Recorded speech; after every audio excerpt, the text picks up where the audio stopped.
And welcome to Light of the Sky, UFO Synopsis from the Paranormal Radio Network, also broadcast live on UPN 105.5 New Orleans. I'm your host, Dee Andrew, and tonight my first hour guest is Kathleen Mardrin. Kathleen Mardrin is well known for her book, Captured, The Betty and Barney Hill UFO Experience, which she co-authored with Stanton Friedman. As the niece of Betty and Barney Hill, Kathleen has a unique insight into this famous case. Kathleen's most recent published work, Science Was Wrong, was also co-authored by Stanton Friedman, and this book is a fascinating read and a book which I highly recommend. Kathleen is currently a full-time writer and lecturer. She will be speaking at the upcoming Pennsylvania MUFON Conference in Philadelphia, Pennsylvania on Saturday, October 9th. And Kathleen has been a guest on my show before, and it is my greatest honor and pleasure to welcome her back as my guest this evening. And welcome back, Kathleen. Well, thank you so much. It's a pleasure to be back with you, Dee. Oh, well, first off, let's talk about this Pennsylvania MUFON Conference in Philadelphia. Where's that going to be at? It is going to be at the Sheraton Bucks County in Langhorne, Pennsylvania. And you can get more information about it by going to www.mufonpa.com or www.mainlinemufon.com. That's MUFON. You can also go to my own website, which is www.Kathleen with a K Mardrin, MARDEN.com, and click on events, and that will take you to the page where you will find a link to the information about the conference. It's going to be exciting. There are going to be some very good presenters there, and I hope to see a lot of people there. Oh, and what will you be speaking on? I am going to be doing a presentation on my book, Captured, the Betty and Barney Hill UFO Experience at this one. I currently do 5 different lectures, but that's the one I'll be doing here. Fantastic. That would be an interesting lecture to attend. Well, if you haven't seen it before, it is very interesting because I have access to all of the original archival information from Betty and Barney. Their photographs, all of their files. I went on several different trips up through the White Mountains of New Hampshire and photographed the close encounter route. So this is going to be a virtual reality kind of slideshow where I have superimposed images of exactly what Betty and Barney described at each step along the route.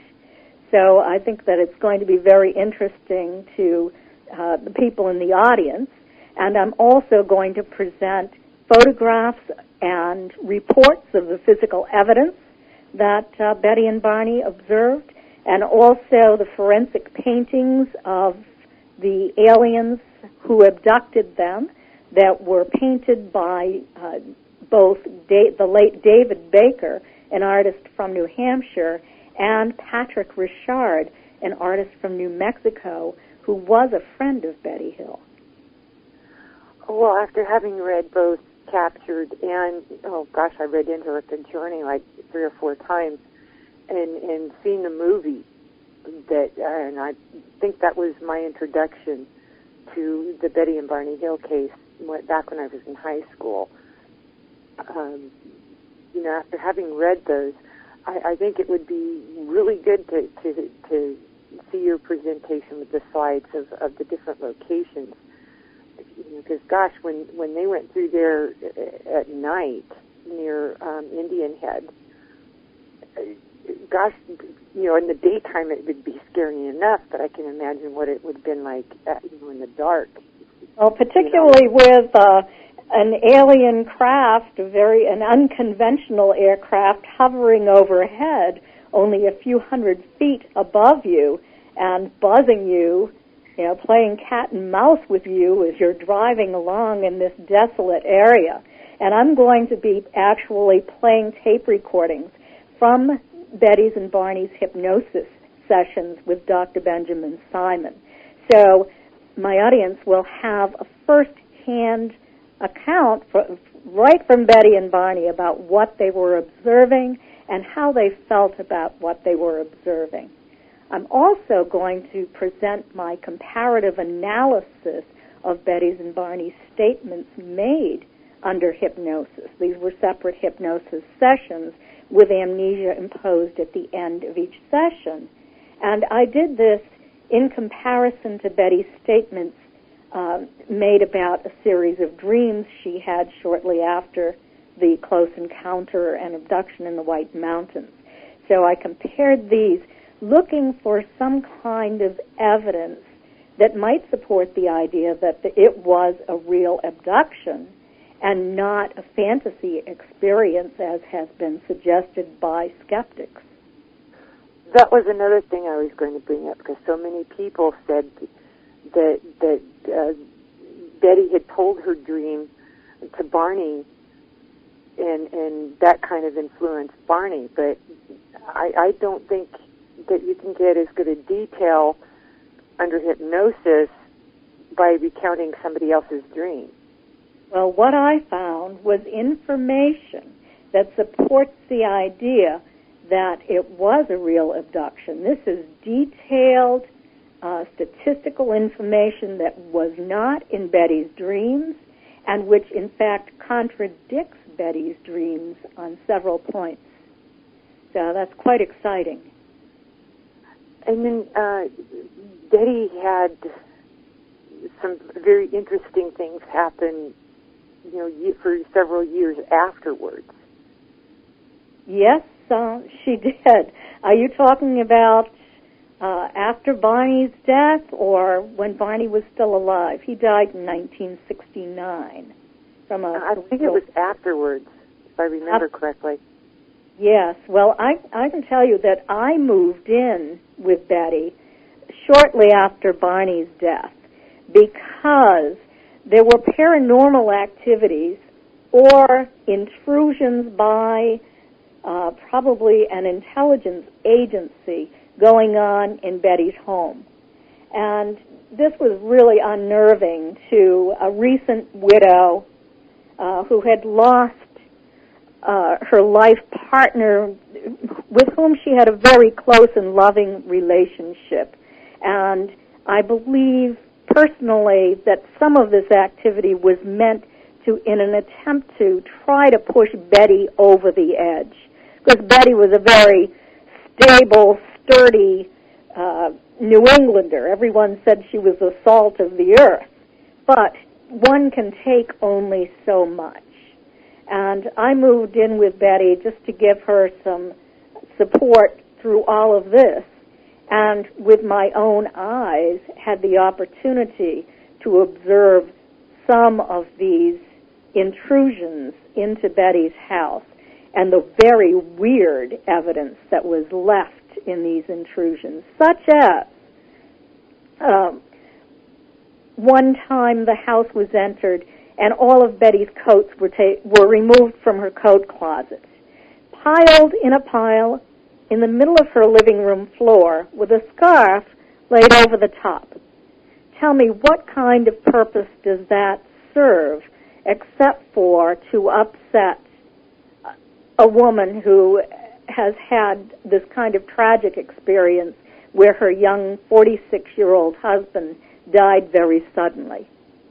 Another account or experience that I recall is that one time the chairs were removed from Betty's dining room and placed in a circle in Betty's living room. What reason for that, except for to unnerve Betty? One time when I was in the downstairs apartment, I lived downstairs, Betty was on the first floor, and we always kept the doors unlocked. We always ate together. We even had an intercom between my apartment and Betty's apartment. We had a very close relationship. In many ways, we thought of each other as a sort of a mother-daughter type of relationship. But I was studying. I was in college at the time. I was studying in my basement apartment, and I heard a sound in Betty's apartment. Someone entered it. The door opened, the door closed, and I heard footsteps. Thinking that Betty was probably home for lunch, she was working down the street at the welfare department, but would sometimes return home for lunch, I put my studies down and went upstairs. Well, I looked in the apartment, and there was no one there. And I thought, isn't that odd? I didn't hear her leave. Well, I went back downstairs again, and I heard footsteps. I heard a loud crashing sound in Betty's apartment. And I went running upstairs, just in time to see a man in a tan-colored suit. He was probably about 5'8", a little bit stocky, and he was running from Betty's apartment house. He had opened the front door to her apartment. He had run down the hall. What had fallen on the floor was a baseball bat. It's really a good thing I didn't open that closet. He might have hit me on the head with it. But he was running from the apartment building, and no thief, no burglar is going to go into your house dressed in a business suit.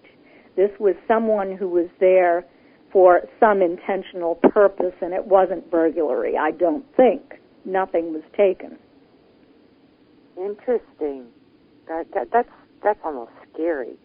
It was very scary. Betty didn't report this. She didn't make public statements. She wrote about it in her memoirs, in her diaries, and she told very few very close friends who were involved in investigating her case. So she didn't want to make this kind of thing public. She feared that if she did, too much would be made out of it, that she would be portrayed as someone who was developing paranoia. But I saw this with my own eyes. If I remember correctly, wasn't there a story about an earring? Yes, there was. That was another bizarre story. Some people suspect that it might have been the product of some type of alien intervention. Some people think that it might have been military intelligence. I don't know, but I can tell you the story. Betty and Barney, a couple of months after their close encounter, returned to the White Mountains, and they were attempting to jog their memories about what happened during that 2-hour period of missing time. Well, when they were gone one day, someone entered their home. And when they returned that night, they noticed a pile of leaves on their kitchen counter. When they picked up that pile of leaves, it was withered brown leaves that hadn't been there in the morning. The earrings that Betty was wearing on the night of the abduction were in that pile of leaves. It's really a mystery because I don't think that anyone knew that Betty was wearing the earrings that night. And Betty wasn't aware that they might have been missing. They may have been, they may not have been. She simply couldn't remember. But there they were in that pile of leaves, and that was quite disconcerting. That was something that Betty and Barney didn't mention to anyone except for a few close confidants during that time frame. Interesting. And the Phyllis Bunninger did a wonderful job of analysis of the stains on Betty's dress. Yes, Phyllis did a fantastic job. She not only spoke to Betty about that. Betty and I actually met Phyllis in Rochester, New York, during a MUFON conference. It was Betty's last appearance, speaking engagement, and only a few years before her death. She died in 2004. I believe this was in either 2000 or 2002. I believe it was 2002. And Phyllis examined Betty's dress. She cut swaths from the fabric of Betty's dress. She interviewed Betty, took photographs of the dress. She is a world-class analytical chemist with a master's degree in chemistry. She worked for a major corporation as a chemist, and it was BP and Standard Oil, and she really has quite an impressive background. Well, the thing that impressed me most about Betty's dress, not being a chemist, is the forensic evidence on the dress itself. There was a 2-inch tear in the stitching at the top right side. There was a 1-inch tear in the thick zipper fabric along the top left side. And Betty's dress was torn from waist to hemline on the interior lining, and the hem was torn down on one side. The dress had been in perfectly fine condition when Betty had put it on the morning of her close encounter. When she arrived home, it was in poor condition and needed to be repaired. So she folded the dress and put it in her closet. The story is very familiar, but when she took the dress out of the closet again, it was coated with a pink powdery substance. And she was perplexed by this. She hung the dress on the line. This had been her favorite dress, although she had only worn it a couple of times. She hung it on the line, and the pink powdery substance blew away, but the dress remained stained. It was reduced to a rag.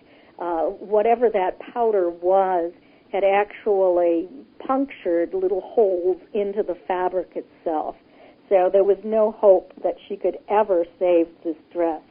She thought about just simply discarding it, throwing it away, but on second thought she decided to save it in case it might hold a key to what had happened to her on the night of September 19th, 1961.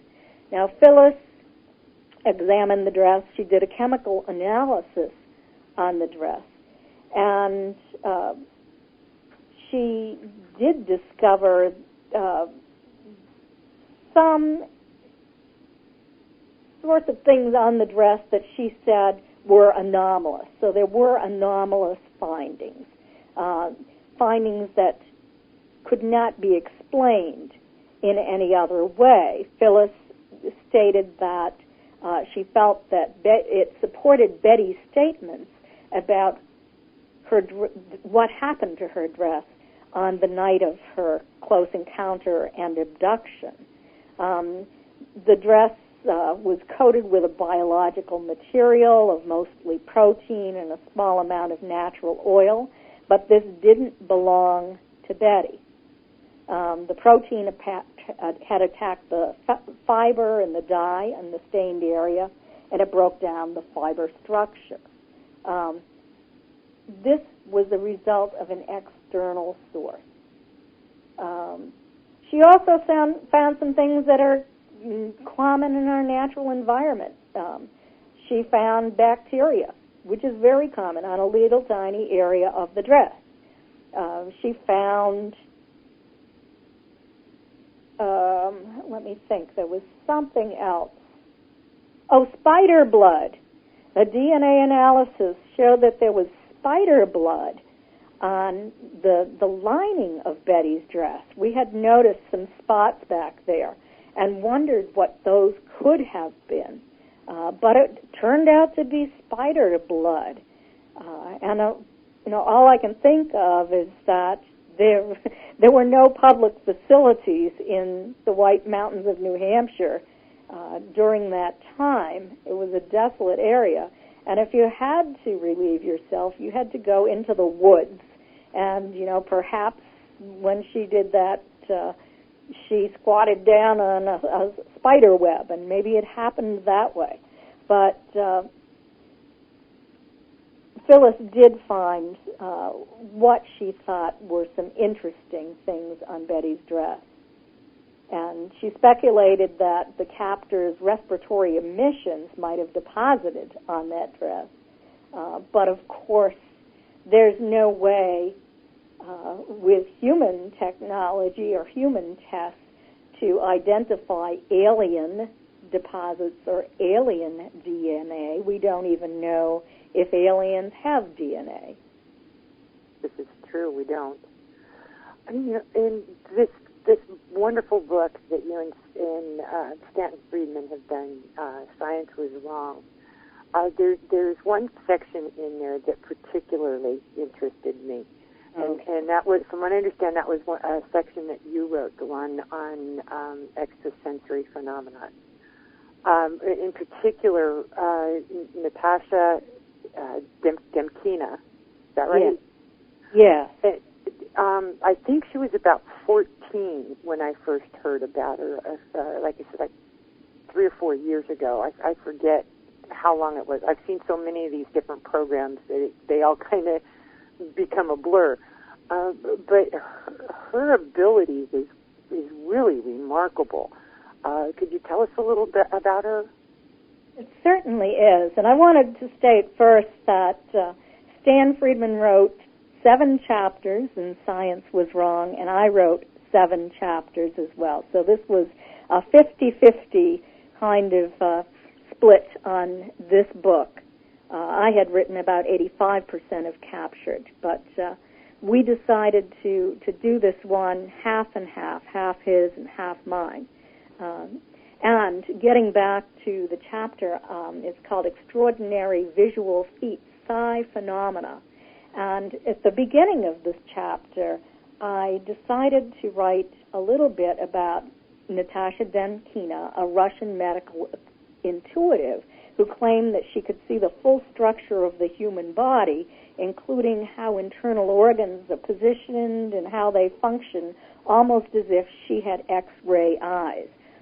She said that she had developed this ability after she had surgery for appendicitis.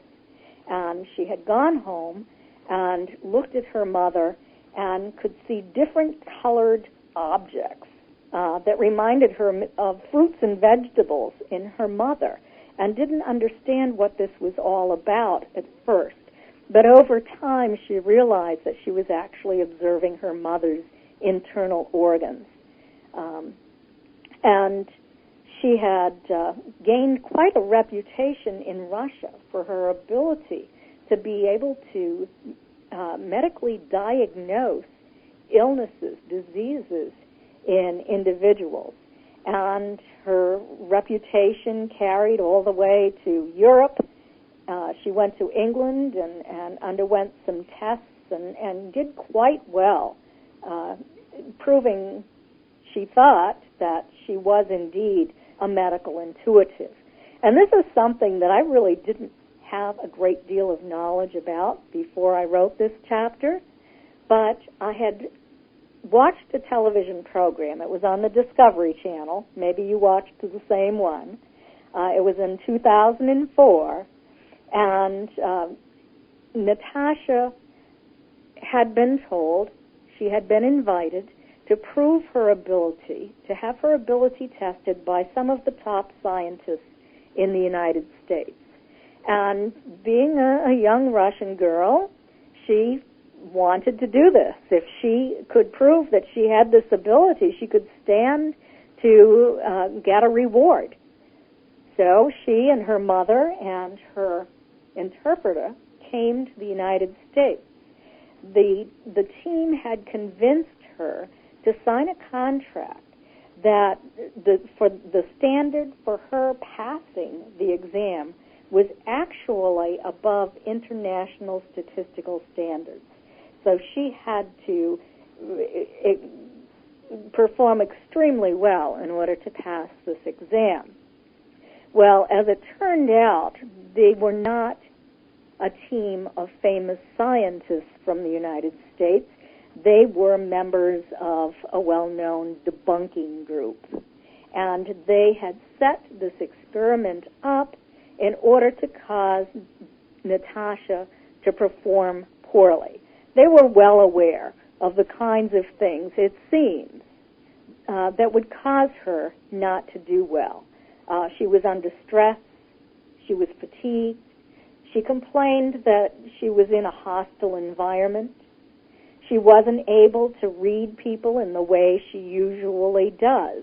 And I've talked to medical intuitives since then, and they tell me that if you line a number of people up very close together, the success rate that a medical intuitive will have in diagnosing their diseases will plummet. That it's simply not something that should be done. So Natasha was very, very tired. She claimed she had jet lag. This team wouldn't let her have her own interpreter. They assigned her a different one. Some of the people that she was supposed to read in this experiment had the same operation. So she was very, very confused by all of this because she wasn't permitted to perform in the way that she normally did. She ended up being told that she had failed the test. I mean, those of us who actually saw her perform on television thought she did extraordinarily well, particularly in the very beginning where she was permitted to see people one at a time. But when the real test started and people were lined up beside each other and she was given cards that contained symptoms that she was supposed to be looking for in these individuals, it sort of fell apart. She didn't do as well as she had in the beginning. Well, after it was pronounced that she failed the test, she was extremely upset. My heart really went out to her because I could tell that she was really convinced that she had this ability. And she accused this team of fraud. Well, after this happened, internationally famous people went to her defense. For example, the Nobel Prize-winning physicist and director of the University of Cambridge's Mind Manor Unification Project, Brian Josephson, criticized the experimental team's methodology and questioned their motives. International lawyer Victor Zamet went to her aid in defending her against what she was put through, because no one should be treated this way. Experiments should be unbiased. This was clearly biased. And not only that, experimental results should be based on international statistical standards. They shouldn't be modified. So it was a very interesting story, and I learned a great deal about this in doing the research.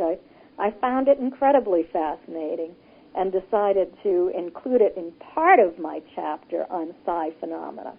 I also wrote about the Gansfeld telepathy experiment and the meta-analysis that was done on these telepathy experiments that were conducted under very tight controls that were designed in part by skeptics who had criticized earlier experiments as possibly being biased or possibly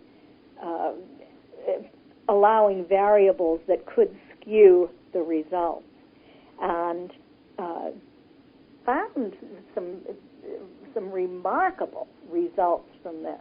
That in the odds presented were 45,000 to 1 in favor of psi telepathy. in some of these experiments. There was statistically significant evidence that telepathy was real. And I write about this in detail, and it's quite fascinating for people who are interested in this subject. Well, I thought it was rather interesting that some of the statistics regarding the personality type, I guess you could say, of people who show marked ability in telepathy transfer are people who are musically inclined, artistic, real left brain stuff, if that makes sense. The artistic, creative, type personalities would score higher on these tests, and that really just kind of really surprised me. I had never associated the creativity part with telepathy. I hadn't either, and of course, this was a fairly new subject to me. Not that long ago, I was highly skeptical and didn't believe that this was real until I actually started studying the scientific data on all of this. It was just incredible, and to find out that it seems to have something to do with the human brain. Yes. And one other chapter that you wrote about, which I think, the way these people were treated was absolutely appalling. And I'm not even going to attempt to try and pronounce the name of the city in Japan where this happened, but with the methylmercury poisoning. Oh, yes. That was methylmercury poisoning that took place in Minamata, Japan. That's the way I pronounce it. And methylmercury is very interesting. I actually became interested in this because a good friend of mine started to develop symptoms of lethargy during the day, confused thinking, body aches, the inability to sleep at night, word-finding problems. And she was concerned. She was only in her mid-50s at that time. She went to doctors, and finally she found a doctor who tested her for the mercury level in her body. And what she found out is that she had subminimata disease. She had methylmercury in her system that was causing these symptoms. And methylmercury is different from inorganic mercury like you might find in shots or vaccines, or you might find in the amalgam in tooth fillings. Methylmercury is organic mercury, and it forms when it's absorbed by small plants and animals in lakes and streams. It starts out spewing into the air from, say, coal plants, or it starts out as tailings from mines, or it starts out as being dumped by chemical manufacturers into these tributaries. And that's what happened in Minamata, is it was dumped into the tributaries. The inorganic mercury became organic when it sunk to the bottom of the ocean. And with each step up the food chain, as these plants and animals, or mostly animals at that point, ate it, it was accumulated in greater concentrations in their bodies, so that the predatory fish at the top of the food chain had dangerously high levels of this methylmercury, which is a neurotoxin. They were 10,000 to 100 times greater than the levels in the water itself.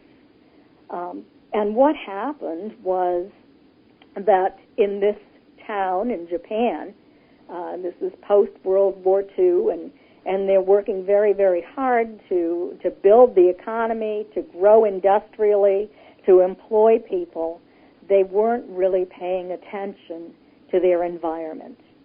And there were people who were subsistence survivors. They lived on fish that they caught from Minamata Bay.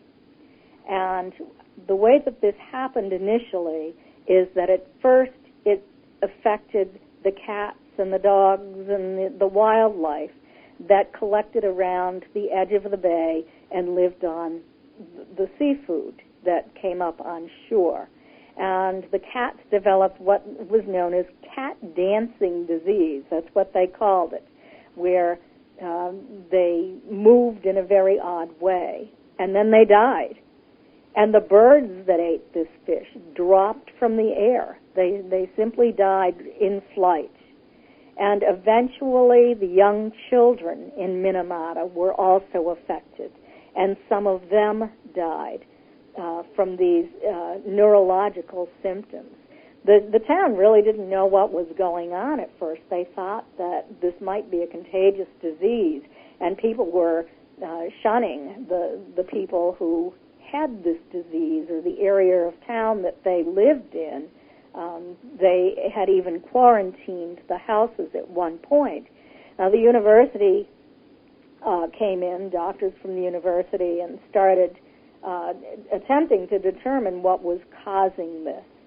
But the company, the Chiso Corporation, and its medical team covered this up and denied the existence of this as having been spawned by them.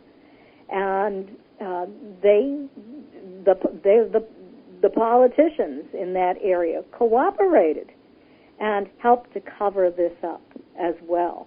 And as a result of this, many people died.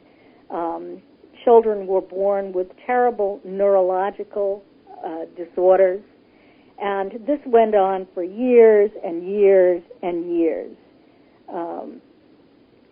And several decades, wasn't it? Yes, for several decades. The official denial actually went on until 1968, and it started in the 30s. And that was 4 months after the Chiso Corporation stopped using mercury in its manufacturing process. So figure it out. They were permitted to do this for all of these years until they stopped using mercury in their manufacturing process.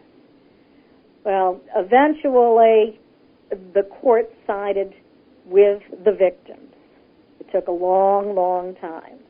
But they did side with the victims, and the town had a wake-up call, and Minamata Bay was cleaned up. It took many, many more years for that to happen. But now Minamata is very proud of the city that they have and of their environment, and are attempting to preserve their environment and their natural habitat in a safe condition. Well, we have a question from our virtual auditorium concerning Betty and Barney. Okay. This is from New York Lily, and she asks, did Betty and or Barney participate in any government or military studies after their abduction? Not formally, no. No. Betty said that she had been in contact with government officials during this period.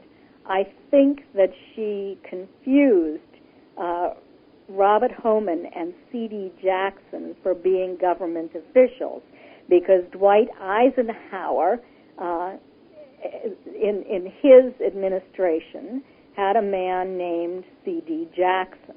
And this C.D. Jackson was involved in the CIA and had quite a history. You can look him up on the internet, actually, and find out about his background. But he's a different C.D. Jackson than the one who worked with Betty and Barney Hill on psychophysics experiments. That C.D. Jackson and Robert Holman were actually employed by IBM. C.D. Jackson was a senior engineer, and Robert Holman was a staff writer for that corporation. Didn't they also have some friends that were officers on Pease Air Force Base? Yes. They did have friends who were officers on the base, and also in Captured, you will read a letter that Betty wrote about an experience that she and Barney had with a number of officers and their minister. And she suspected in this letter that perhaps this was a planned meeting of which she hadn't been aware, because all of these officers, most of whom she had never met before, all congregated at this minister's home and spoke to Betty and Barney about their experience. Okay, so of course, Betty had reported the experience, and Barney as well, to Pease Air Force Base. It was part of the Project Blue Book files, and the report was made the night that they arrived home, after having their close encounter, in which Barney had actually observed non-human entities on board the craft. But he didn't tell the Air Force that part of it, because he thought that they certainly wouldn't believe him about that. He did, however, tell my father 2 days later, and he did tell Walter Webb, the NICAP investigator, only a month after the abduction. Okay. It's been a while since I read Captured and Interrupted Journey, so I'm just having to go from memory on that, because I couldn't remember the names of the people from Pease. But God, there was Ben Sweat, who was actually an officer at Pease, and he was also a hypnotist. And he is the person that Betty and Barney initially spoke to about hypnosis. They wanted to know more about it.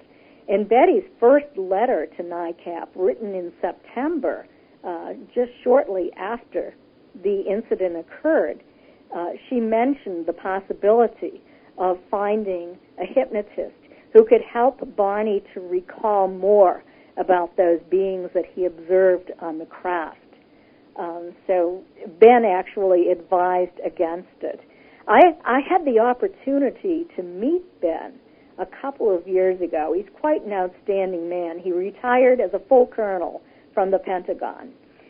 He was involved in research and development, and very, very intelligent man. I was really impressed with him. I was working with a documentary production team from Canada, and they permitted me to choose the people that I thought would be excellent candidates to be interviewed for this documentary. And we did go down to near Washington, D.C., to Ben Sweat's home, and I had the opportunity to meet him and interview him there. Quite remarkable. Interesting. Very interesting. Let's see. We've got about, about 11 minutes before the top of the hour. I'd love to get some more out on the Pennsylvania MUFON conference in Philadelphia on October 16th. How many other speakers are there going to be? I wish I had that in front of me right now. I don't. I'm sorry, I don't have that in front of me. Oh, that's all right. I know that Bud Hopkins is going to be there. He's on the list of speakers, and should be very interesting. Jennifer Stein, I believe, is going to be speaking at that one. I think that Richard Dolan is going to be a speaker. So there are going to be some very, very good speakers at this conference. Is there one? John Gentry, who is going to be on next, is the Pennsylvania State MUFON Director, and he will be there. He's putting on this conference. Of all the speakers that are going to be there, is there one that you particularly would like to listen to? I always love to listen to Bud Hopkins talk about his abduction research because I specialize in abduction research. I know Bud.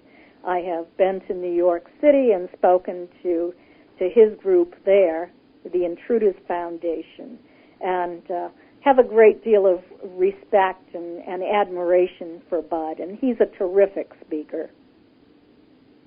Fantastic. And where can people find copies of Captured and Science Was Wrong? Well, if you would like an autographed copy of either book or both books, autographed by both Stan Friedman and myself, you can go to my website at www.Kathleen, Kathleen, Marden.com. I offer both books on my website. You can order them through PayPal, and I will send them to you right away, priority mail. Or, if you don't want to do that, you can go to Barnes & Noble. Both books are sold by Barnes & Noble. Both books are sold online at Amazon as well. And I will have both books for sale at my vendor table at the conference. So you can come up to my table and talk to me, and I'll personalize the book to you if you'd like for me to do that. And if they already have a copy of the book, they can bring it and get it signed as well? Well, certainly they can, yes. Fantastic. Gosh, I'd love to get my copy of both books signed by the two of you.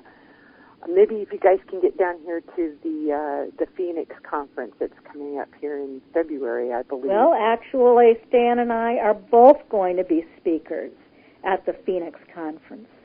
Oh, well, then I'm definitely going to have to bring my book. I live in Glendale, which is right next door to Phoenix.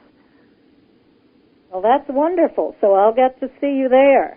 Bring your books, and Stan and I would be happy to autograph them to you. And do you have any other speaking engagements coming up? Yes, I do. At the end of October, this is going to be on October 29th, 30th, and October 31st, I'm going to be in Burlington, Wisconsin. And I'll be doing 3 separate lectures there, one on Captured, one on the conundrum of alien abduction. That is a lecture about my last chapter in the new book, Science Was Wrong. And I'm also going to be doing another lecture probably on the fact versus fiction in the Betty and Barney Hill UFO abduction. There has been so much information disseminated over the years that many, many people don't know what is the truth and what is not the truth about the Hill case. So I'm going to be presenting documented evidence of what is the truth in that situation. In our virtual auditorium, one of our members there, cartoonist, mentioned something about there being a conference in New Hampshire sometime next year. Yes. Actually, the Indian Head Resort in North Lincoln, New Hampshire, is going to be honoring Betty and Barney's 50th anniversary of their UFO encounter, because the UFO encounter happened right in that area. The close encounter field is only a mile away from that resort. And it's going to be, I believe it starts on Friday, September 9th of next year. I'm going to be there lecturing, and then the following day I'm going to be giving guided tours of the close encounter route. So it should be a lot of fun, and I hope that a lot of people come. At the same time, the resort is going to be dedicating a monument in memory of Betty and Barney Hill. Oh, how so that wonderful. will be very exciting. Also, before that, about a week before that, it always takes place over Labor Day weekend, there will be the Exeter UFO Festival in Exeter, New Hampshire. That's down on the seacoast. And Stan and I were just there in this month, earlier this month, over Labor Day weekend, for the Exeter UFO Festival. We had a really great crowd that turned out. Oh, good. I was in hopes that one would turn out really good. Oh, it did. It was fantastic. The same gentleman that wrote the book Incident at Exeter wrote Interrupted Journey. That's correct. And Norman Muscarillo, who was the 19-year-old man who observed that UFO along with 2 police officers, was honored. Actually, post-mortem, he died a few years ago, but his brother accepted the award for him. Oh, gosh, I didn't know he had passed away. Yes, unfortunately he did. Gosh, fairly very young age. Fairly young, yes. Well, he had done 3 tours of duty in Vietnam, and often men die young after they do that. From the statistics that I have seen. Gosh, that was an interesting encounter in its own right. And the wave that kind of continued afterwards was amazing. Yes, it actually happened during a UFO encounter wave in New Hampshire. This happened on September 3rd, 1965. I believe. 1965. And John Fuller came to that area of New Hampshire and started interviewing people. And there were close encounters, sightings by, a large percentage of the population, it seems. People were out every night looking for these UFOs in the sky. And many people saw them, and many people who weren't looking had close encounters. Gosh. Well, we've got about 2 minutes to the top of the hour. Is there anything else that you'd like to add this evening? Ooh, so much I could add in so little time. Well, I do want to say that Stan Friedman and I are going to be doing another program with you. I believe, is it October? Yes, I don't have the exact date right in front of me, but oh, yes, I see it right here. It's going to be on Saturday, October 23rd. And the 2 of us are going to be discussing Science Was Wrong in more detail. And I have a very interesting chapter in the Frontiers of Science section of our book. And that is chapter 14. It's called The Conundrum of Alien Abduction. And I explored the reasons why funding is not being given for the academic study of UFO evidence, and instead the funding is going to the academic study of witnesses and people who report that they've been abducted in order to determine what's wrong with them. What kind of psychological aberrations do they have? Are they mentally ill? And I looked at all of the studies that I could find and looked at the results and discussed all of this in that chapter. It was a very fascinating research to do, and I now have a lecture. If you can get to my lecture on the conundrum of alien abduction, it is very, very interesting information about things like status inconsistency theory, boundary deficit disorder, fantasy-prone personalities, false memory syndrome, hypnagogic and hypnopompic hallucinations, dissociative personality disorder, you name it. There's some kind of disorder that has been examined, and people who claim that they have had UFO abductions or even close encounters with UFOs have been studied in this with really surprising results. Most of them are quite normal. Most of them fall within the normal realm on all of this testing. This is true. And unfortunately, it's time for us to go to a break. Kathleen, thank you very much for joining us this first hour. I do appreciate it, and I've thoroughly enjoyed it. Well, it was my pleasure, and I look forward to being with you on October 23rd. I look forward to it as well. And on that note, we need to go to a break. We'll be back in 8 to 9 minutes with my second hour guest, John Venture. We'll see you then. Bye-bye.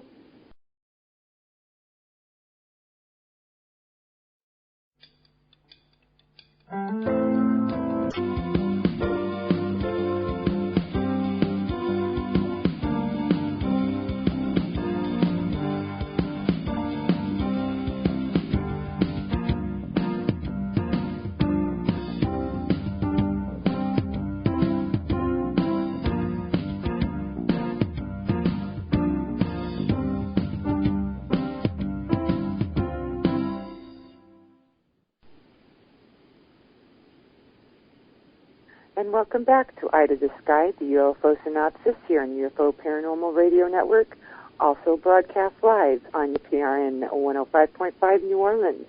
I'm your host, and tonight, for the second hour, my guest is John Venture. John Venture is the MUFON State Director for Pennsylvania. Pennsylvania has been a hot spot of UFO activity for many years, and the Pennsylvania MUFON organization has collected a large amount of data on the reoccurring UFO sighting waves that have taken place in Pennsylvania. John is also the author of a book entitled 12-12, here on my notes, 12-12-2012, A Prophecy. And details on where to obtain this book can be found on my website. John will be speaking at the MUFON Conference in Philadelphia, Pennsylvania on October 9th, and also at the MUFON Conference in Pittsburgh, Pennsylvania on October 16th. Mr. Venture has been a guest on my show before, and it's a sincere pleasure to welcome him back as a guest on my show this evening. And welcome back, John. Thanks, Dave. Thanks for inviting me back. Hey, boy, you can have a couple of busy weekends here in October. Yeah, I'm ramping up. As a matter of fact, I was supposed to talk at a different conference next Saturday, but that kind of fell through, and that's okay with me. But we have our MUFON conferences in October 9th and October 16th. And, we do, it's funny, I didn't even realize this, and, it came up just like a couple of nights ago. But, the one on the 9th is done in Bucks County, Pennsylvania. And that's where the site of our 2008 UFO wave was, the one that was on UFO Hunters and Discovery Channel, UFOs Over Earth. And the Pittsburgh conference we do at Westmoreland Community College. And it didn't dawn on me, but those two counties are the two highest counties in the country for UFO reports, according to Popular Science. They put out a magazine article on that last year. Westmoreland ranked number one as far as UFO reports over the last 50 years. And Bucks County would have been ranked about 5. The article was like 2 years old, but with all the activity we've had over the past 3 years, with Bucks County getting over 400 UFO reports over the last 3 summers. So I got Westmoreland County and Bucks County as the two highest counties with UFO reports in the country. So that's kind of interesting. And then, I put both of the conferences in both of those locations. The October 9th conference, I call it the Philadelphia Conference. It's at the Sheraton Hotel in Bucks County, right across the street from the Oxford Valley Mall. We're going to be having our conference from 8:30 to 5 p.m. Admission's only $30. And I'll tell you who the speakers are. We have Bud Hopkins. Bud's been kind of ill lately, and I actually have one of my... I have Joe Kapp, who writes the UFO webpage. He's going to pick him up in New York and drive Bud down to the conference there in Philadelphia so he can speak and take him back. Bill Burns from UFO Hunters, he lives probably 20 miles away over on the Jersey side. He's a yearly guest for us, comes by to speak. We have Richard Dolan coming down from Rochester, New York. He's going to speak about National Security State, his second book. And matter of fact, I understand he's got a third book called After Disclosure, but that's not out yet. It would have been really cool if it would have been out. It's not going to be out from the printers until, he said, towards the end of October. We're also flying Kathleen Mardrin in, who was your guest over the first hour of your show. She's coming up from Florida. She's going to speak about Betty and Barney Hill. We have Jen Stein, who's one of my state section directors in Philly. She's going to talk about crop circles. And if there's any time left, I'm going to speak about the case for UFOs, which is actually about a 3-hour presentation that I figure at best might be about 40 minutes left. And you know, and I also got an email from a group in New York. It's kind of a punk rock, new age type group called the Bambi Killers, and they directed me to their YouTube site, and they actually put on a 20-minute stage act regarding UFOs, saving the planet, aliens, and all of that. So they said they would love to drive down and do that. So I said, fine, we're going to do that right after lunch, probably at 1 o'clock. They'll go on for about 20 minutes and perform, you know, a musical group. So that should be interesting to do. But then the following weekend, we got the Westmoreland, the Pittsburgh conference on the 16th. That's at Westmoreland Community College, and that's from 10 to 6. And admission, believe it or not, is only $20. We try to do these conferences at bare bones as far as, you know, turning a profit. I want people to attend, you know. We get about 150, 160 people in each location. But my goal is I want to get, you know, start getting over 200 people to attend so people can hear the speakers and be educated on ufology. And this year's theme for Pittsburgh is going to be Kecksburg. It's the 45th anniversary of the Kecksburg crash, which is only about maybe 10 miles from my house here. Stan Gordon is going to speak about Kecksburg then, the investigation he's conducted over the years and what actually happened. And then we're flying in Leslie Keene from New York. She's got a new best-selling book out right now. And she's going to talk about her involvement with the Sci-Fi Channel, the lawsuit with NASA, the evidence, and how that went. That should be very interesting. Kecksburg then, Kecksburg now. Richard Dolan, again, is going to come down and speak about the national security state. His wife, Karen Dolan, is going to speak. She's going to talk about the relationship between and the differences between the paranormal and UFOs.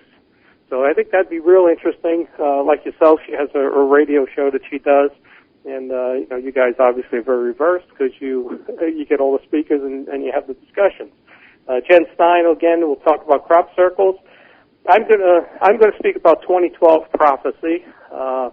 That's the book that I wrote, obviously. Last year in Philly I spoke about 2012, so this year I'll do it out here in Pittsburgh. I'm going to be the last speaker again, just in case. And we also have Peter Robbins, who's going to talk about UFOs in literature. We had him last year speak for us about Rendlesham, and he's a very good speaker. So that's our lineup. October 9th in Bucks County, October 16th in Westmoreland County. And looking forward to it. It's a lot of work, you know, to get these conferences going. And, you know, let me just segue into something else. You know, and we had our first conference over in Bucks County. This is our third annual conference. But the first conference we had, you know, we did at the Bucks County Community College.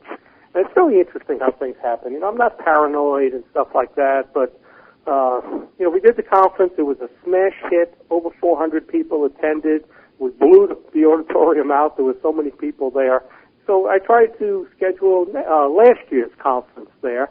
And as soon as I got, you know, I told them it was the UFO conference again. But the price to rent the auditorium quadrupled. And all ticket sales had to be in advance and not at the door. And I said, well, you know, in effect, you just ran off the conference, which was probably what you were trying to do, so congratulations. So, you know, then we called Westchester Community College, which is more over on the other side of Philly, where Bucks is north of Philly. Westchester would be west of Philly. And I had one of my investigators call set it up, and he calls me and says, John, as soon as I told him it was a UFO conference, all of a sudden the price went up, and it was ridiculous. So I said, all right, let me wait a week. I'll give him a call. So, I called. I told him I needed a conference room, seats at least 300, 350, in that range. Okay, we got it. And again, as soon as I said, they said, well, what's the topic? I said, UFOs. They put me on hold, came back, oh, that room's not available. We only have the room that seats 800, and that was like $1,500 to rent it. I said, I'm not paranoid, but they did not want the UFO conference there. I'm convinced of that.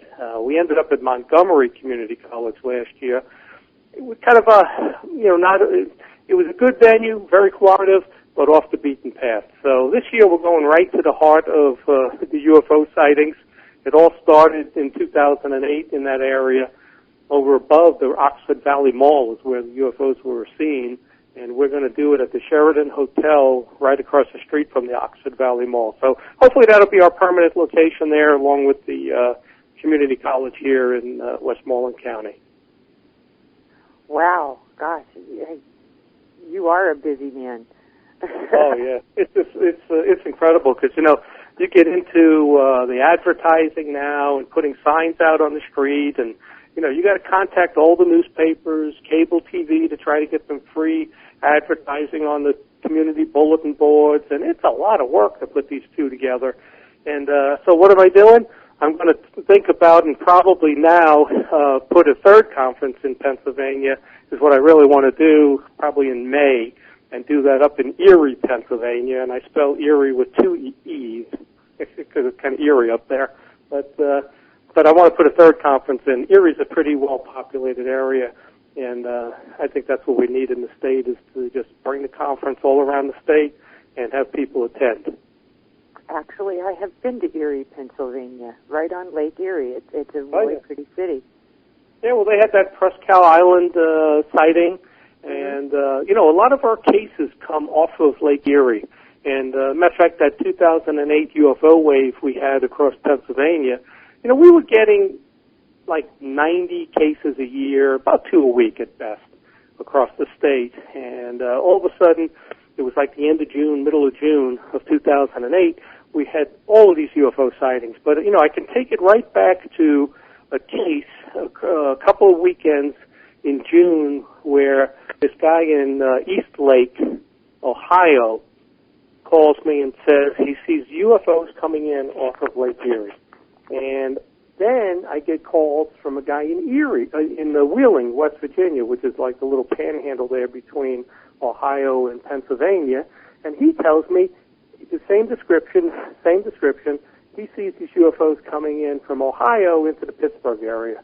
And then all hell breaks loose, so we get all of these cases across southern Pennsylvania. We didn't get any cases across the northern part of the state where Route 80 is. Everything was across the southern part from Pittsburgh to Philly. So, I don't know what it is about Lake Erie, but certainly it's had its share of UFO sightings. Interesting. We have a question from our virtual auditorium. This one's from Cartoonist, and he would like to know if there will be videos of this conference, or will they be, available on YouTube or elsewhere? Yeah, the Philadelphia one on October 9th, we have a guy there that's going to record it and produce DVDs. They'll be for sale of all the speakers. I do not have anybody at the Pittsburgh one that's going to do that. So if anybody can refer me to somebody quickly, we can get those other speakers. But a couple of speakers are the same speakers. So, we got it done in the Philly one, but I don't have it for the Pittsburgh one. Okay. My cat decided she wants in my lap right this moment. Silly little thing. In your book, I haven't had a chance to read it. In fact, I haven't even found a copy of it yet. But it sounds real interesting. Yeah, well, what I did is I started researching 2012 back in 1995. I always had this interest. And, it's funny, I joined MUFON in 1997, but I started on this 2012 thing in 1995, and I started researching it back there. And I found a lot. I put a lot of information together. Then I put it aside for about 5 years, and I went back to the book and finally finished it and published it in 2007. But I took all of the prophecies, and that's one thing. When I give my 2012 talk, I've noticed that other speakers on 2012 will stick to one theme. They'll talk about the Mayans and the long count, or they'll talk about the New Age stuff. Well, but what I did was I researched everything, and I'm still finding other information now. So in my talk that I gave, for example, at UFO Congress earlier this year, I hit on probably 12 to 15 different 2012 theories that are out there. So I took that, and then I took everything I knew about UFOs, and I combined them into a science fiction book. It's about a future date, 2012. Obviously, it's science fiction, but you get all the 2012 prophecy stuff, and you get what I think the last 2 chapters of my book. If you don't do anything else, read the last 2 chapters of my book and the About the Author section. But the last 2 chapters of the book, I introduced the UFOs and like the history of ufology, and I think it would make like a great X-Files movie with where we came from. And I don't want to give away the book as to what happened, but it really tells what our history is, because I don't think really that evolution adds up. I really don't. And I think there's a lot more to our history, our past, that they're not telling us. But the last 2 chapters of the book really, I think, makes the storyline. And then I mentioned the About the Author section, because I've had a number of paranormal experiences in my life, and those are all documented in the back of the book, the year and what happened. And I've actually had more paranormal, for example, than UFO, let's say. But yet I got into the UFO side as opposed to the ghost hunting. Oh, ghost hunting. That's something else I'd like to go and try at least once. Yep. I had a few ghost encounters myself. Yeah. But what we're talking about tonight, oh gosh, with these conferences, about how many of them do you personally do a year? Okay. Well, myself, I will speak at probably 5 to 6 conferences a year as a speaker. And of those, 2 of them are conferences I put on, the Philly and the Pittsburgh one. So there's probably 4 that I speak at that's, not my own MUFON conference. There's one in Butler. There's a Butler Paranormal Group here, Butler, PA, and I always speak at there. As a matter of fact, I spoke at Kecksburg last week. I don't really count that as a conference, though. That's just like the community days that they do. And, I've been asked to speak at the MUFON Symposium in Denver. I've spoken at the Fortean Conference in Baltimore, a couple of conferences in Jersey, the UFO Congress in Laughlin, which is now moving to your backyard in Arizona, right? Oh, definitely, right next door. Yeah, so I enjoy it, and I probably, like I said, I know I'm booked into one conference next year on 11/11/11. I don't remember which one that is. I think that's in Arizona, actually, or New Mexico. I can't remember, but it's a lot of fun. I enjoy the speaking. I have 3 presentations that I do. I do the UFOs over Pennsylvania, which was that wave that I was just telling you about that was on UFO Hunters and Discovery Channel's UFOs over Earth. I give the presentation, The Case for UFOs, which is like a beginner's class or just something to explain to you why it's real and the evidence. I do the 2012 prophecy talk, which obviously I only have 2 years left on that, one way or another. And I'm working on one right now that's really maybe the best of the presentations that I give. It's called UFOs in Art and History. And I've got the PowerPoint put together. I think it's like 34 slides. And it's all these UFOs that you find throughout history, rock paintings, cave drawings, Renaissance pictures, then going back into the history.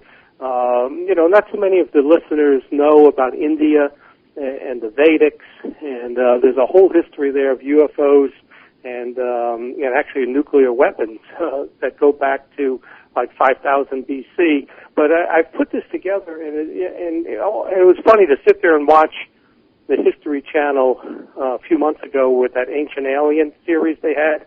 I think there was 4 or 5 week shows that they put out, and there was so much of that was the same or similar that I had been researching, and it was right there in that show. But I think that's going to be a really good presentation once I get all the verbiage put together and the research. I got all the pictures put together that I could find, and now I just got to research the history. Oh, how interesting. I'd love to hear that one. Because personally, I'm like you. I believe contact has been happening for a very long time. Since long before Betty and Barney Hill, and long before the Foo Fighters of World War II. I mean, they've been here for a very long time. Well, you're familiar with the Air Force documents, and let me tell you about that, because, and this is one of the things I bring up, when I talk about the case for UFOs, is, the Air Force from 1968, 69, and 70, for 3 years, at the Air Force, the Cadet Academy in Colorado Springs, the Air Force taught a class on UFOs. It was a chapter in their physics class. It was a Physics 370 class. Chapter 33 was on UFOs. Now, if it's something that doesn't exist, is not real, why are they teaching that class?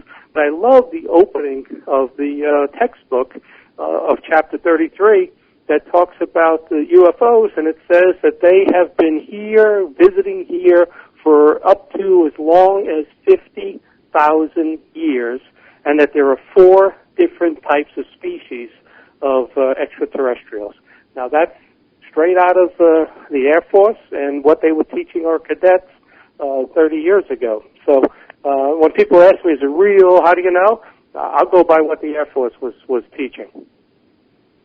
Wow. I wasn't aware. I knew they were, that they had a course, but I hadn't heard anything right from their textbook. That kind of goes along with the firefighters' emergency management manual. Oh, yeah, absolutely. And that's, that is so interesting. And there's a history to that.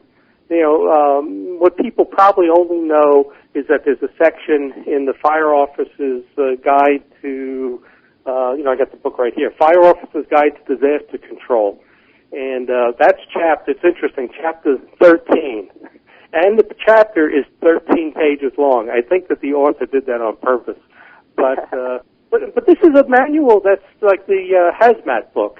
In every fire department in the country has this. And Chapter 13 is entitled UFOs and the Threat. I don't see a chapter that says Bigfoot and the Threat, fairies and elves and the Threat, but there's a chapter there that says UFOs and the Threat. It's very similar to the course that was taught in Colorado Springs. Talks about that same type of mentality of how long they've been here, the different types. But, and then it gives warnings not to come in contact with them, not to get underneath their ship because of radiation damage. It actually tells you to run, because of the psychological effects of people who have had abductions or encounters. And that really there haven't been any positive encounters, because anybody that's had an encounter with extraterrestrials, it's actually been an abduction type scenario. But here's the point that a lot of people miss with this. The guy, it was written by two people, and the one author, he saw the Battle of L.A. in February of 1942. I think he was a 10 or 12-year-old kid, and he saw that in Los Angeles, the Battle of L.A., and he grows up to be the assistant fire chief of Los Angeles, and then he writes this hazmat book for the fire department, and he made sure he put in there a section on UFOs because he saw it. And I'll just briefly tell you about the Battle of L.A. It was 3 months after Pearl Harbor, February of 1942. All of a sudden, the West Coast obviously is on high alert because of the Japanese invasion.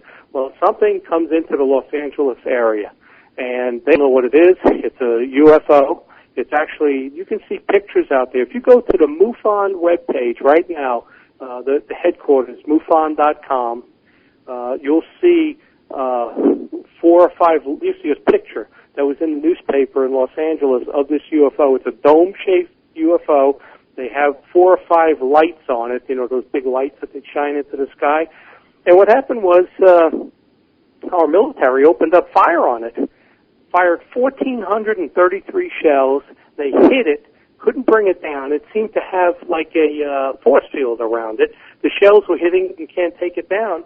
And, in the newspaper, and it's funny, then you can get access to the newspaper the following day. The military said, well, it was a weather balloon. And this is great. The comments from the newspaper, because back then everything was truthful and wasn't covered up, the comments from the newspaper was, well, if you can't take down weather balloon, how are you going to protect us from the Japanese invasion? And that was the first time. That was the first time that the weather balloon excuse was used. It wasn't Roswell. It was used in 1942, the Battle of L.A. But that guy that saw it ended up writing that book, and he made sure he put a section in there for UFOs because it is real, and it's in the Fire Officer's Guide, and there's so much documentation, it's actually overwhelming. Well, it seems strange, too, that here, it's been about 3 years ago, they were advertising on both radio and TV that they were going to be holding firefighter training classes. And, so people could sign up to take this course so they could try to get on the local fire departments. Yeah. And just out of curiosity, I called the number that they gave to ask, what textbook they were going to use. And the guy on the other end says, well, why? So I told him who I was and why I was asking, because I was curious whether it was the one with, chapter 13 in it on UFOs. And he says, well, I don't really know. I would have to get back with the guy who's teaching the course to find out. And he says, so I says, well, if you could find out, here's my phone number. Please call me and let me know. I never got a call back. Yeah. It's funny how sometimes they shy away, and it's really about education. The average person who doesn't know anything about it, they laugh, they giggle. You mentioned UFOs, people look at you funny. But, the more you look into this, no one who has researched this can actually, can stand there other than Michael Shermer as a skeptic, and say there's nothing to this. There is so much, and it's a shame. And that's what tells you that whatever it is about this, is something you can't tell the public. And I'm getting convinced at this point that whatever it is not positive. It's not for the benefit of humanity, and at all costs has to be kept from us as far as the truth about this UFO phenomenon. Otherwise, you wouldn't ridicule it. You wouldn't go out of your way like the government does to keep it from the people. Well, and then, when you look back at people like J. Allen Hynek, when he first got into Project Blue Book, he was a hardcore skeptic and trying to explain them away in any way, shape, or form that he could possibly get away with. But over the course of the 20-plus years that he worked with not only Blue Book, but other projects before Blue Book, the preponderance of the evidence changed his mind. He never had a sighting of his own. That is the perfect example of somebody who was a skeptic and a debunker, and then he said, based on the strength of the evidence, the cases that were so overwhelming that he couldn't explain, he went on to form the CUFO, Center for UFO Studies. So, there's a perfect example of converting somebody, because of the evidence. Exactly. And I think even Dr. James D. McDonald, was letting the evidence speak for itself as well. And that convinced him. Yeah. So, that's why when I put that case for UFOs together, and I have a real good PowerPoint presentation on that and stuff, I go back to the 40s and 50s. And, that was an era before all the cover-ups, because we didn't know. And everything was more truthful back then. The government was, everybody was on the same side with the government. Newspapers were truthful, and you didn't have all these cover-ups. And that's why when, like now, today, it's really hard to get the truth out. If a case comes up, does it get the publicity? A couple of them did, Stevensville and the O'Hare Airport. Some of them got some. But when you want to actually research it and say, is this real or not, you go back to the 40s and 50s and the statements by military, by the newspapers, by presidents. I mean, they absolutely, there is not a doubt in my mind that everyone back then thought that this UFO phenomenon was real. And then they figured out what to do about it. That didn't come until the late 60s. And this whole hand in hand with, Vietnam and mistrust of government and the Cold War and all of that. And that's when we came out with bunking it and our strategy, as a government. And you don't get the truth anymore. But if you want to know what the truth is, look at the stuff in the 40s and 50s. Absolutely that this was real. Oh, exactly. We now know that H.P. Robertson of the Robertson panel was the head of the group that went into Europe to study the Foo Fighters. Yeah. And many of the people that were on the Robertson panel with him were the guys with him studying the Foo Fighters, trying to find out what the heck was going on with them. Yeah. You know what's really interesting, too, and I don't know a lot about it, and you're starting to see some of it, was the Nazis, Nazi Germany and Hitler. Hitler had a huge belief in the occult, ufology, all of that stuff. But you're hearing more and more about that, what they believed, and, the whole rocket program, and, did they have a working UFO back then, or did we take that technology? And that's really what you saw, after World War II. Possibly Roswell is what some people say, but that's an area that I think I'd love to see. What was the Nazi involvement or beliefs in ufology, and what were they trying to do? Because it seemed like they were ahead of us in a lot of those areas. I agree to a point. I don't think they actually did get one developed. A lot of people think they did. Yeah, but, yeah.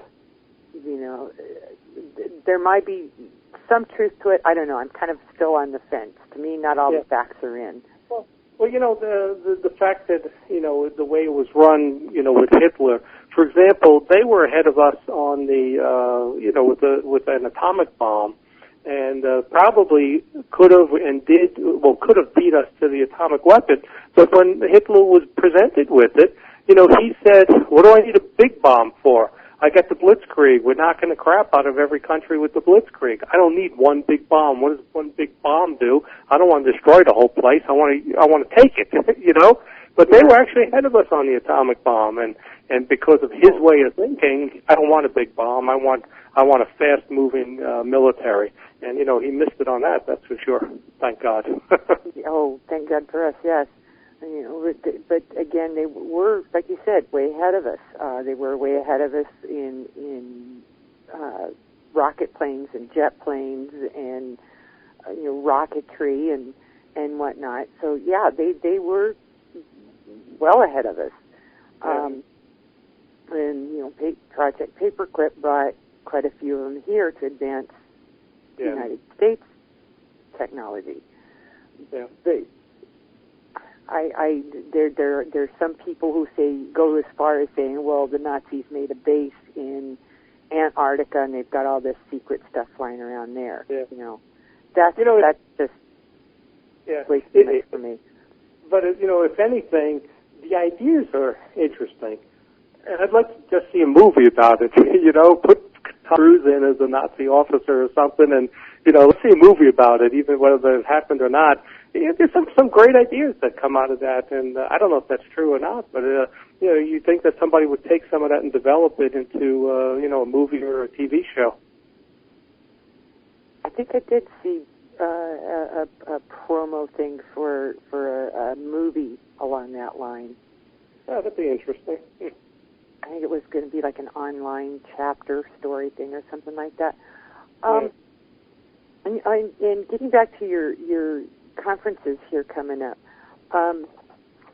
Kathleen did pretty good about telling all the speakers and everything for all for the Philadelphia conference. Where's the? Oh darn! I was going to ask a question that you had already answered in the beginning. Gosh, that's silly of me. I could just mention that again. Well, let me mention where to get tickets, though, in case anybody wants to. Oh, yes. So, you can go to two locations. The easiest place to go would just be my website, which is johnventry.com. That's V like in Victor. So it's www.johnventry.com. And that's where you can get my book. You can get tickets to the conference. And you can see what presentations I do if you want me to speak at the UFO conference. But like I said, it's October 9th in Philadelphia. It's October 16th in Pittsburgh. Pittsburgh has Stan Gordon, Leslie Keene, Richard Dolan, Karen Dolan, Peter Robbins, Jen Stein, and myself. And you can also go to MUFONPA.com, and you can see our webpage. And the guy who runs our website, Roger Marsh, he also writes for the, I think it's the Inquirer, and every day he puts out a couple of stories regarding UFOs and paranormal type activity. So there are links there to those type of stories on our webpages. So it's really interesting. If you just want to go on our webpage, MUFONPA.com, you'll get a lot of UFO information. There's other links and links to the conference also.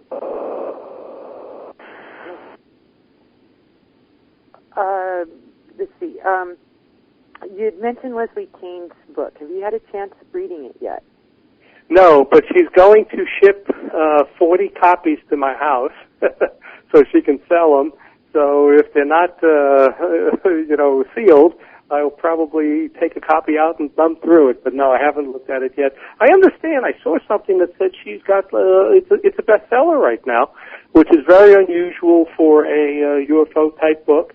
But she was on the Stephen Colbert show. She's been out there in some venues and gotten some publicity for it. And I understand it's doing very well.